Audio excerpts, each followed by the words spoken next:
来看今年汉光演习是时间上长，嘛是动员上济后备军人的一届。国防部长郭立平去到立法院进行检讨报告的时阵，表示讲，这就是为着验证这后备军人恢复战斗力所需要的时间。有发现这官兵甲原单位这个方式是会较有效率的，未来卖安尼来规划。 用乌色防水布包起来，台湾甲美国买第二批42架永远 A2T 战车，预备透早运出台北港。因为头一批接种的永远 A2T 已经伫今年汉光41号演习公开实弹射击，展现真厉害的火力。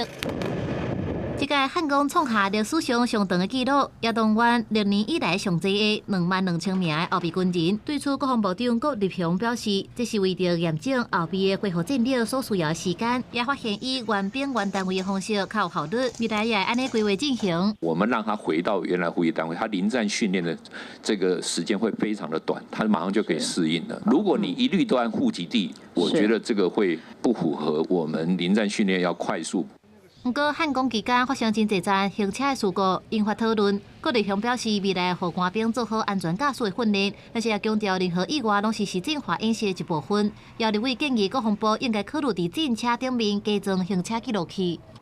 打算以后在战车也来装这个行车记录器嘛？如果说是为了多一层保障，这是一个演绎的方向。但是就在战车它成员上面所需要观测敌情跟操作的界面，包含到射控，恐怕这些东西是另外一个面向。 最近，英国航母威尼斯7王号停伫澳洲，甲美国顶盟邦共同军演。英国国防大臣希利出席相关活动时表示，若台湾发生战争，英国已经做好伫太平洋地区作战的准备，互认为是英国伫这个议题上强硬的讲法。全世界对于整个区域和平、安全、稳定的关切以及重视。